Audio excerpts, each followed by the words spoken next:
الحمد لله نحمده ونستعينه ونستغفره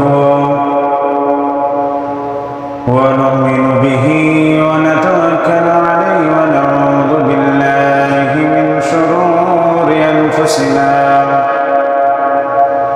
ومن سيئات أعمالنا من يهده الله فلا مضل له ومن يضلله فلا هادي له ونشهد أن لا إله إلا الله وحده لا شريك له وأشهد أن محمدا عبده ورسوله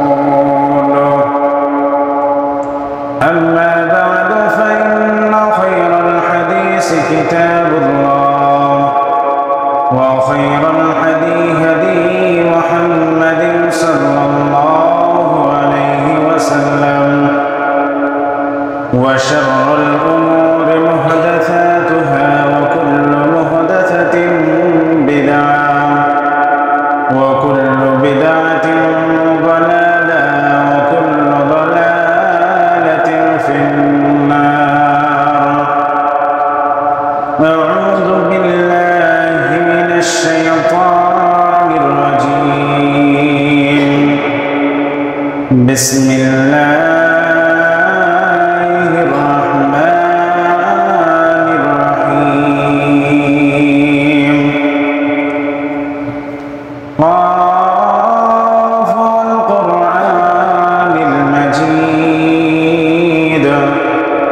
بل عجبوا أن جاءهم منذر منهم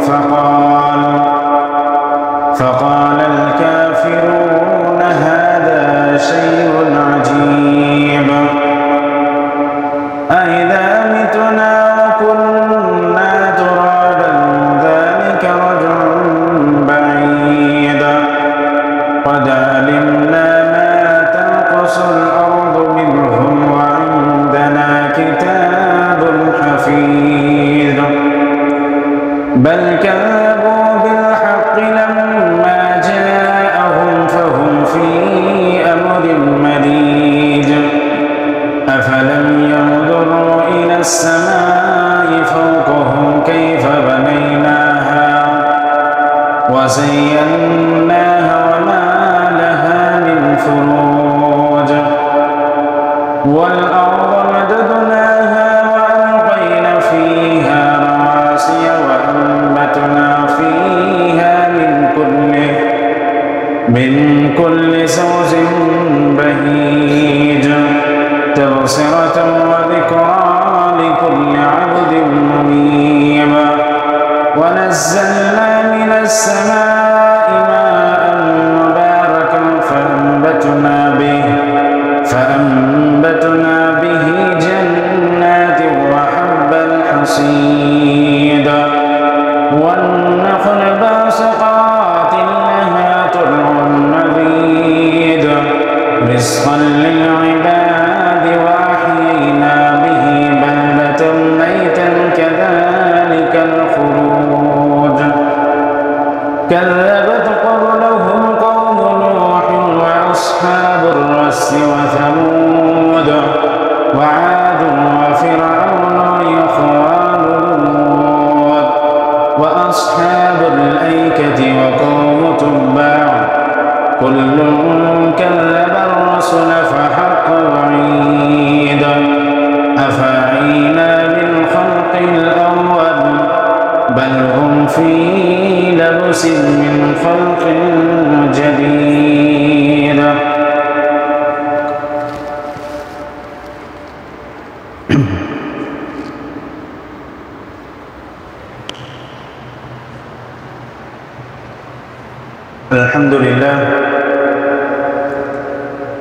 الحمد لله نحمده ونستعينه ونستغفره ونعوذ بالله من شرور أنفسنا ومن سيئات أعمالنا من يهده الله فلا مضل له ومن يضلله فلا هادي له ونشهد أن لا إله إلا الله وحده لا شريك له وأشهد أن محمدا عبده ورسوله أما بعد فإن خير الحديث كتاب الله وخير الهدي هدي محمد صلى الله عليه وسلم وشر الأمور محدثاتها وكل محدثة بدعة وكل بدعة ضلالة وكل ضلالة في النار أما بعد أعوذ بالله من الشيطان الرجيم بسم الله الرحمن الرحيم يا أيها الذين آمنوا اتقوا الله حق تقاته ولا تموتن إلا وأنتم مسلمون يا أيها الناس اتقوا ربكم الذي خلقكم من نفس واحدة وخلق منها زوجها وبث منهما رجالا كثيرا ونساء واتقوا الله الذي تساءلون به والأرحام إن الله كان عليكم رقيبا يا أيها الذين آمنوا اتقوا الله وقولوا قولا سديدا يصلح لكم أعمالكم ويغفر لكم ذنوبكم ومن يطع الله ورسوله فقد فاز فوزا عظيما وقال الله تعالى في كلامه المجيد بسم الله الرحمن الرحيم ولتكن منكم أمة يدعون إلى الخير ويأمرون بالمعروف وينهون عن المنكر وأولئك هم المفلحون وقال الله تعالى في كلامه المجيد بسم الله الرحمن الرحيم يا بني أقم الصلاة وأمر بالمعروف وانهى عن المنكر واصبر على ما أصابك উপস্থিত এই অত্র এলাকার জুমা মসজিদের মুসল্লিবৃন্দ, সর্বপ্রথম সেই মহান রব্বুল আলামিনের প্রশংসা জ্ঞাপন করি যে মহান রব্বুল আলামিনের অশেষ মেহেরবানিতে প্রত্যেক সপ্তাহের ন্যায় আজকে আমরা একত্রিত হতে পেরেছি। জিনার অগণিত প্রশংসা, জিনার প্রশংসা করে কেউ শেষ করতে পারবে না। ওই অগণিত প্রশংসার মধ্য থেকে ছোট্ট একটি প্রশংসা জ্ঞাপন করি। সকালে একবার অন্তর করে বলে আলহামদুলিল্লাহ।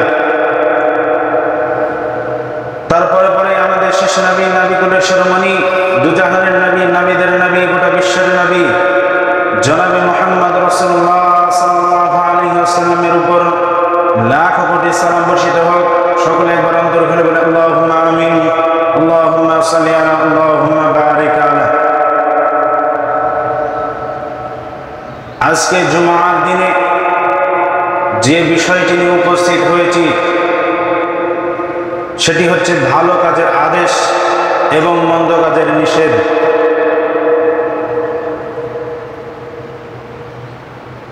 আজকে বর্তমান সমাজে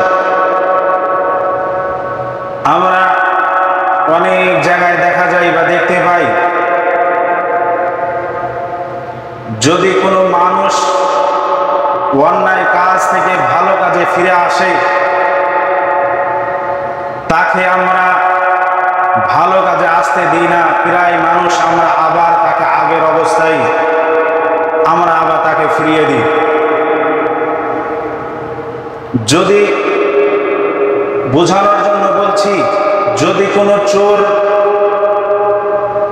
হয়তো 20 বছর সে চুরি করেছে, 20টা বছর সে চুরি করেছে, ওই চোর যদি আর ভালো হওয়ার জন্য আল্লাহ তাআলাকে ভয় করে সে যদি মসজিদে সালাত আদায় করতে আসে, আজকে আমরা এই বর্তমান সমাজে ওই চোরকে আমরা খারাপ অবস্থায় দেখি, খারাপ চোখে দেখি।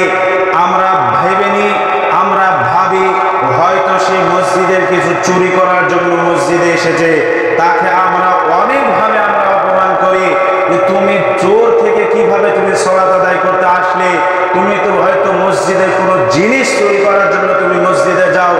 এই যে আমাদের সামনে আমরা তাদের আপনাদের সামনে এই কথা বলি, শুধু চোর বলে নয়, যে কোনো অন্যায় ব্যক্তি অপরাধ করার পরে 30 বছর 15 বছর যদি অপরাধ করার পরে ভালো কাজে ফিরে আসতে চাই, ভালো রাস্তায় আসতে চাই, আমরা তাকে আসতে দিই না,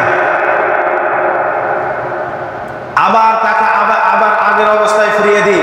ওই মানুষটার সামনে যখন বারবার বলা হবে, ভালো মনটা তার মধ্যে ছিল, ওই মনটা তার মধ্যে থেকে উঠে যাবে, আবার আগের অবস্থায় অন্যায় কাজ করতে থাকবে। আমরা তো ভালো আদেশ দিই না, এবং যদি কেউ ভালো হতে চায় তাকেও আজকে আমরা বর্তমান সমাজে হতে দিই না। এই জন্য আল্লাহ তাআলা বলছেন, ওয়ালতাকুম মিনকুম উম্মাতুন ইয়াদউনা ইলাল খায়রি ওয়া ইয়া'মুরুনা বিল মা'রুফি ওয়া ইয়ানহাউনা 'আনিল মুনকার ওয়া উলাইকা হুমুল মুফলিহুন। আল্লাহ তাআলা বলছেন, তোমাদের মধ্যে এমন একটি দল থাকবে, তোমাদের মধ্যে এমন একটি দল থাকবে যারা মানুষকে কল্যাণের দিকে আহ্বান করবে, যারা মানুষকে অন্যায় কাজের নিষেধ করবে, ন্যায় কাজের আদেশ করবে। আল্লাহ তাআলা বলছেন, উলাইকা হুমুল মুফলিহুন, তারাই হবে সফলকাম।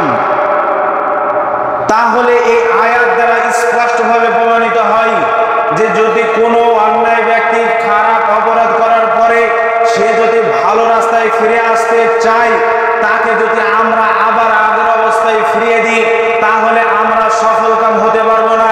এবং আমাদের মধ্যে এই দলটাই এখনো নেই, কোনো জায়গায় আছে, কোনো জায়গায় নেই। যারা আল্লাহ তাআলা বলছেন যে তোমাদের মধ্যে এই দলটা থাকতেই হবে, কিয়ামত পর্যন্ত এই দলটা থাকবে, একটি দল যারা মানুষকে ভালো কাজের আদেশ করবে। এবার যে আমি শুধু আদেশ করে যাব, আমি আপনাকে আরো অন্য জনকে বা আপনি আমাকে ভালো কাজের আদেশ করে যাবেন। আল্লাহ তাআলা যেহেতু বলেছেন আমি আপনি আদেশ করে যাচ্ছি, কিন্তু যে ওই কাজটা আবার যদি আমি নিজেই না করি, আল্লাহ তাআলা নিজেই মানা করছেন যে তুমি ওই আদেশটা তুমি দিও না, যেটা তুমি করবে না। আল্লাহ তাআলা এখানে বলছেন যে তোমাদের মধ্যে ওয়ালতাকুম মিনকুম উম্মাতুন ইয়াদউনা ইলাল খায়র, তোমাদের মধ্যে এমন একটি দল থাকতে হবে যারা ভালো কাজের আদেশ করবে। ওয়ালতাকুম মিনকুম উম্মাতুন ইয়াদউনা ইলাল খায়র ওয়া ইয়া'মুরুনা বিল মা'রুফ ওয়া ইয়ানহাউনা 'আনিল মুনকার, তোমাদের মধ্যে এমন একটি দল থাকতে হবে যারা মানুষকে ভালো কাজের আদেশ করবে, অন্যায় কাজের নিষেধ করবে। এরপরে আল্লাহ তাআলা বলছেন, ইয়া আইয়ুহাল্লাযীনা আমানু লিমা তাকুলুনা মা লা তাফআলুন, হে ঈমানদারগণ, তোমরা এমন কথা বলো না যা তোমরা নিজেরাই করো না। তাহলে আজকে আপনি দেখতে পাবো, বা আমি যদি খেয়াল করি দেখা যাবে আমাদের আমরা অন্যায় কাজে আছি, অথচ আমরা লোকের অন্যায় খুঁজে বেড়াই। আমরা লোকের অন্যায়টা দেখে বেড়াই, আমরা নিজেই ভুল পথে আছি, আবার লোকের পথ আমরা দেখে বেড়াই, আমরা নিজেরাই আবার ভালো আদেশ দিই না। আমাদের মধ্যে দল নেই, ভালো আদেশ দেওয়ার মতন কথা বলার লোক নেই। আবার আমরা বলি যে আমরা ভালো কথা বলি, আমরা ইসলামের মধ্যে আছি, আমরা রাসূলের কথা অনুযায়ী আমরা চলি।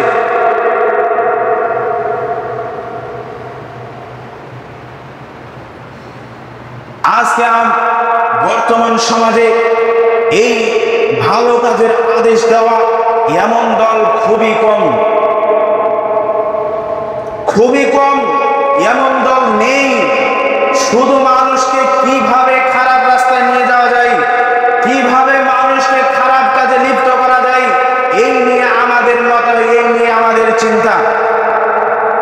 কিন্তু আমাদের চোখের সামনে যদি কোনো অন্যায় থাকে, আমাদের সামনে চোখের সামনে যদি অন্যায় কাজ করে, ওই অন্যায় কাজটাকে আমরা বাধা দিই না, আমরা বলি না। আল্লাহ তাআলা রাসূল সাল্লাল্লাহু আলাইহি ওয়াসাল্লাম স্পষ্টভাবে বলছেন, আল্লাহ তাআলা রাসূল সাল্লাল্লাহু আলাইহি ওয়াসাল্লাম বলছেন, সেই সত্যার কসম যার হাতে আমার জীবন রয়েছে, ওই সত্যার কসম তোমাদের মধ্যে এমন দল থাকবে যারা ভালো কাজের আদেশ করবে, মন্দ কাজের নিষেধ করবে। যদি এমন দল না থাকে, যদি এমন লোক না থাকে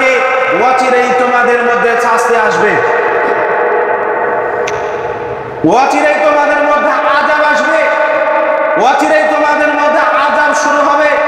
আল্লাহ তাআলা নবী করিম সাল্লাল্লাহু আলাইহি ওয়াসাল্লাম স্পষ্টভাবে বলছেন, তিনি বুঝিয়ে দিয়েছেন আপনাকে আমাকে সহজ করে, আপনাকে আমাকে বোঝানোর জন্য তিনি বলছেন, যদি কোনো মানুষ কোনো ব্যক্তির সামনে কোনো অন্যায় কাজ হয়, যদি কোনো মানুষের সামনে কোনো অন্যায় কাজ হয়, ওই ব্যক্তি যদি তার ক্ষমতা থাকে, ওই ব্যক্তির ক্ষমতার দ্বারাই সেই অন্যায় কাজটি সে রুখবে।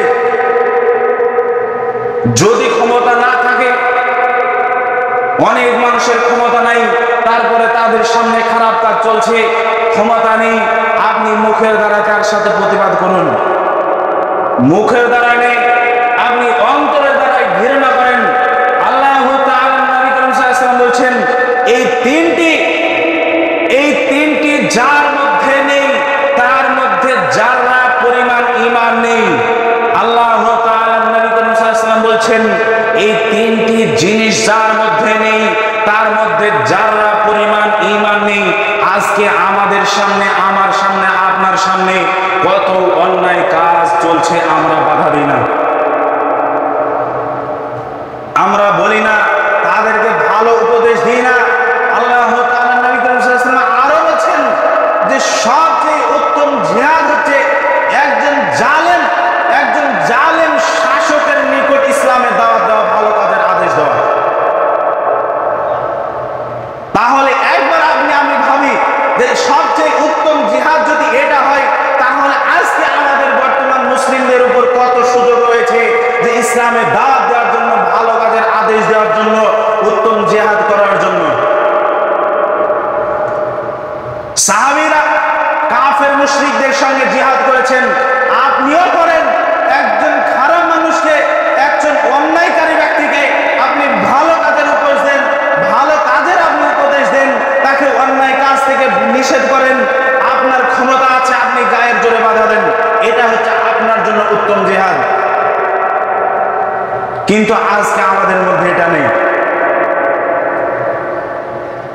আজকে আমরা নিজেরা একবার নিজেদের কথাটা আমরা চিন্তা করি না, আমরা বলে যাই, কিন্তু যেই কাজটা আমরা বলি আমাদের মধ্যে এখনো অনেক কাজ ওই মধ্যে নেই, আমাদের মধ্যে নেই। তাহলে এমন কথা যদি আমরা বলে থাকি যেটা আমাদের মধ্যে নেই, আমাদের আমলে নেই, সেই কথা অন্য মানুষকে বলা আল্লাহ তাআলা নিষেধ করেছেন। এবং তিনি বলছেন যে প্রত্যেকটি মুসলিমের উপর তিনি আদেশ করেছেন যে একজন অপরাধ ব্যক্তিকে ভালো কাজের আদেশ দেওয়ার জন্য, মন্দ কাজ থেকে তাকে খারাপ কাজ থেকে বিরত রাখার জন্য। ওই যে আপনাকে বললাম তিনটি জিনিসের মধ্যে আল্লাহ তাআলা নবী করিম সাল্লাল্লাহু আলাইহি ওয়াসাল্লাম বলছেন যে ঈমানের স্তম্ভ তিনি বোঝাচ্ছেন যে সবচেয়ে যার ঈমান বেশি, ক্ষমতা আছে, সেই ব্যক্তি তার ক্ষমতার জোরে বাধা দেবে, ক্ষমতা নেই মুখের জোরে বাধা দেবে, মুখের কথায়, মুখে নেই অন্তরে ঘৃণা করবে। কিন্তু ঈমানের সবচেয়ে নিম্ন পর্যায়ে, নিম্ন স্থানে হচ্ছে অন্তরে ঘৃণা করা। আজকে আমাদের এমন কোনো ব্যক্তি নেই যে তারা মানুষকে মুখের কথা বলতে পারবে না। কিছু মানুষের ক্ষমতা আছে, কিছু মানুষের নেই, কিন্তু এমন কোনো মানুষ নেই যে তার সামনে খারাপ কাজ চললে, মুখের কথায় সে মানা করতে পারবে না, এমন কোনো মানুষ নেই। তাহলে আমাদের ঈমান কতটা নিচে নেমে গেছে, আমরা অন্তর পর্যন্ত আমরা ঘৃণা করতে পারি না ওই খারাপ কাজটাকে।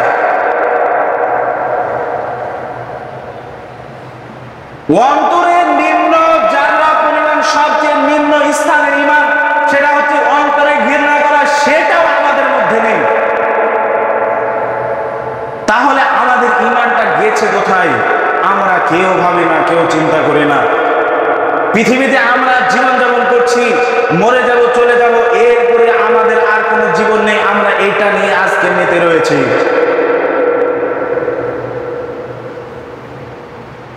আমরা আমাদের সন্তানদেরকে, আমাদের পরিবারকে আমরা ভালো আদেশ দিই না। আমাদের পরিবার নিজেরা খারাপ কাজ করছে, আমাদের পরিবার নিজেরা খারাপ অন্যায় কাজে লিপ্ত আছে,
কিন্তু আজকে আমরা বলি না, আমাদের সন্তানদেরকে আমরা আদেশ করি না যে তুমি ধৈর্য ধারণ করো, তোমার সামনে বিপদ আসবে। একজন মুমিনের সামনে অনেকভাবে আল্লাহ তাআলা তাকে পরীক্ষা করবেন, বিপদের মাধ্যম দিয়ে তাকে পরীক্ষা করবেন। কিন্তু আমাদের মধ্যে যখন বিপদ আসে তখন আমরা আল্লাহ তাআলাকে ছেড়ে দিই, আল্লাহ তাআলাকে ভুলে যাই। আবার কেউ আছে যখন আমাদের মধ্যে যখন বিপদ আসে তখন আমরা আল্লাহ তাআলাকে জড়িয়ে ধরি। যখন বিপদ আসে দেখবেন আপনি কিছু মানুষ আছে তারা মসজিদে চলে আসবে, 24 ঘন্টা থাকবে, বিপদ শেষ সেই ব্যক্তি মসজিদ থেকে শেষ। এই হচ্ছে তারা ভালো কাজ। এই ব্যক্তি কিভাবে মানুষকে ভালো আদেশ দিতে পারে? দল তৈরি করতে হবে, কিয়ামত পর্যন্ত ওই দল থাকবে যারা মানুষকে কল্যাণের দিকে আহ্বান করবে। আজকে আপনার সামনে আমার সামনে কত অন্যায় কাজ চলছে, আমরা মানা করি না, দেখি চলে যাই। কিন্তু না, আমাদের চেষ্টা করতে হবে তাদেরকে মানা করার। সেটা আমার পরিবার হোক, আপনার পরিবার হোক, আমার আত্মীয় হোক, আপনার আত্মীয় হোক, পাড়া প্রতিবেশী হোক, যে কোনো মানুষ হোক, চোখের সামনে অন্যায় কাজ দেখলে মানুষকে আপনাকে মানা করতে হবে, আমাকে মানা করতে হবে। যে আমার পরিবার করছে আমি কিছু বলবো না, আমার পাড়া প্রতিবেশী করছে আমি কিছু বলবো না। এইভাবে চললে নিজেকে মুসলিম দাবি করা, নিজেকে ঈমানদার প্রমাণ করা খুবই আপনার জন্য আমার জন্য কঠিন হয়ে যাবে। যদি আমরা আয়াতকে স্মরণ করি, যদি আয়াতকে আমাদের অন্তরের মধ্যে আমরা গেঁথে নিই, যদি আমরা আল্লাহ তাআলার কথা অনুযায়ী যদি আমরা জীবন বাস্তবায়ন করি, আমরা যদি আমাদের অন্তরের মধ্যে আমরা একটা আয়াতকে প্রবেশ করিয়ে নিই, তাহলে আজ থেকে আমাদের সামনে যখন অন্যায় কাজ হবে তখন আমরা সেটাকে মানা করব। আপনি তাকে বুঝিয়ে বলুন, আপনার ক্ষমতা নেই, আপনাকে ক্ষমতা প্রয়োগ করতে হবে না। আপনি তাকে বুঝিয়ে বলুন যে তুমি এটা করো না, এটা অন্যায় কাজ, তুমি তাকে করো না, এটা তুমি অন্যায় করছো, তুমি তাকে বলেও আপনি তাকে বলি, তারা তো অবশ্যই আসবে, 5 দিন বলতে একদিন আসবেই। কিন্তু আমরা বলি না তাই তারা আসে না। আবার যদি কেউ আসে তাকে আবার আগের অবস্থায় ফিরিয়ে দিই। যদি কোনো মানুষ 10 বছর আগে কোনো অন্যায় কাজ করে থাকে, যখন সেই ব্যক্তি ভালো হয় ওই ব্যক্তিকে ওই 10 বছর আগের পুরনো কথা আবার তার সামনে তুলে ধরা হয়। কিন্তু এটা ইসলাম নয়, এটা আল্লাহ তাআলা আপনাকে বলছেন না, আমাকে বলছেন না। তুমি ভালো হতো, ওই ব্যক্তি ভালো হচ্ছে, তাকে আরো ভালো উপদেশ দিতে হবে, তাকে আরো ভালো নসিহত করতে হবে, তাকে আরো ভালো আদেশ করতে হবে যে তুমি যেহেতু এই খারাপ কাজ থেকে বিরত এসেছো, বিরত থেকেছো, তুমি আর এই কাজে যেন যেও না, এইভাবে তাকে ওসিয়ত করতে হবে। কিন্তু আজকে আমাদের বর্তমান সমাজে পুরো বিপরীত। যে কোনো হোক, এখানে হোক, অন্য গ্রামে হোক, আমার গ্রামে হোক, আপনার গ্রামে হোক, আপনার পাড়ায় হোক, যেখানে হোক, এই নিয়ম এখনো আছে, এই রীতি এখনো আছে। যদি আপনার গ্রামে কেউ থাকে, কোনো খারাপ ব্যক্তি যদি ভালো হতে চায়, আপনি দেখবেন তাকে ভালো হতে দেবে না মানুষ। সেটা আমার গ্রাম হোক, আপনার গ্রাম হোক, যে কোনো পাড়ায় গ্রামে হোক, আপনি দেখে নেবেন, কথা আপনি মিলিয়ে নেবেন, 100-র মধ্যে 99% তাকে ভালো হতে দেয় না, মানুষ আবার তাকে খারাপ করে দেয়। কারণ ওই যে ভাবে আমি একা সালাত আদায় করব, আমি একা ভালো থাকবো, মানুষ বলবে যে ওই ব্যক্তি ভালো না খারাপ, আমি ভালো, আমার নাম করবে, এই চিন্তা অনেকের রয়েছে। এই জন্য আজকে আমরা যদি কোনো অন্যায়কারী যদি ভালো রাস্তায় ফিরে আসতে যায়, তাকে আসতে দিই না। তাকে যদি সে ভুলটা বুঝে সে যদি ফিরে আসতে চায়, তাকে আরো বোঝাতে হবে, কিন্তু আমাদের এই বোঝানোটা নেই। এই জন্য আজকে দেখবেন অনেক মানুষ ভালো হয়ে আবার 2-4 দিন সালাত আদায় করেও আবার সালাত ছেড়ে দেয়, আবার আগের অবস্থায় সে চুরি করতে থাকে, যে কোনো সে অন্যায় কাজ করতে থাকে।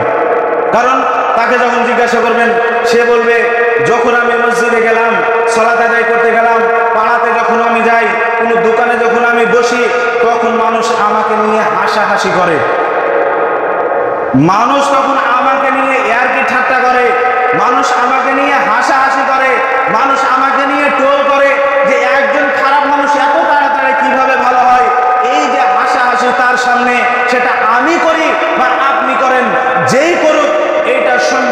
ইসলাম বিরোধী, তাকে ঠাট্টাইয়া কি করা যাবে না। সেই ব্যক্তি আল্লাহ তাআলা তাকে হিদায়াত দিয়েছেন বলে সেই ব্যক্তি তার সেই খারাপ কাজ থেকে ফিরে এসেছে। এখনো আপনি দেখেন যাদের হিদায়াত নেই, এখনো রাস্তাঘাটে চলাফেরা করছে, জুমার সময় খুতবা চলাকালীন এখনো রাস্তাঘাটে চলাফেরা করছে, যাদের মধ্যে হিদায়াত নেই। এইটা আপনাকে অন্তরে গেঁথে নিতে হবে, নিশ্চয়ই আল্লাহ তাআলা তাকে হিদায়াত দান করেছেন, তাকে ভালো কাজে আসার সুযোগ দিয়েছেন, আমি তাকে আরো ভালো কাজের আদেশ দেব, এইটা আমাদের মধ্যে নিয়ে আসতে হবে। যদি আমাদের মধ্যে আগের নীতি চালু থাকে, পরিবর্তন করে আজ থেকে আমাদের মধ্যে ভালো কাজের আদেশ বেশি বেশি দিতে হবে। সেটা আপনি ভাবেন যে আমার নিজের পরিবার থেকে শুরু করি বা আমার পাড়া থেকে শুরু করি, যে কোনো স্থানে আপনি শুরু করতে পারেন, যে কোনো জায়গা থেকে আপনি বলতে পারেন, আপনার সামনে হচ্ছে আপনি বলতে পারেন, কিন্তু আমাদের মধ্যে নেই। চেষ্টা করতে হবে আল্লাহ তাআলা যেন আমাদের সকলকে বোঝার তৌফিক দান করেন। সকলে একবার অন্তর করে আল্লাহুম্মা আমিন। এই দাবি, এই দোয়া তোমার দরবারে রেখে আজকের সংক্ষিপ্ত খুতবা শেষ করছি। আল্লাহ তাআলার কাছে পরে শেষে দোয়া করি, হে আল্লাহ, আমরা প্রত্যেকটা মুসলিম ভাই যেন এই ভালো কাজের আদেশ বেশি বেশি করতে পারি এবং অন্যায় কাজের নিষেধ করতে পারি, সেই তৌফিক তুমি দান করো আল্লাহুম্মা আমিন। এবং সেই তুমি আমাদেরকে ঈমান দাও, যেটা আমাদের সামনে অন্যায় দেখলেই আমরা যেন সাথে সাথে সেটা মানা করতে পারি, সেটাকে যেন আমরা আমাদের ক্ষমতা দিয়ে হোক, মুখের দ্বারা হোক, অন্তরে হোক, সেটাকে যেন আমরা থামাতে পারি, সেই তৌফিক তুমি দান করো আল্লাহুম্মা আমিন। এই দাবি, এই দোয়া তোমার দরবারে রেখে সংক্ষিপ্ত খুতবা করছি। ওয়া মা আলাইনা ইল্লাল বালাগ।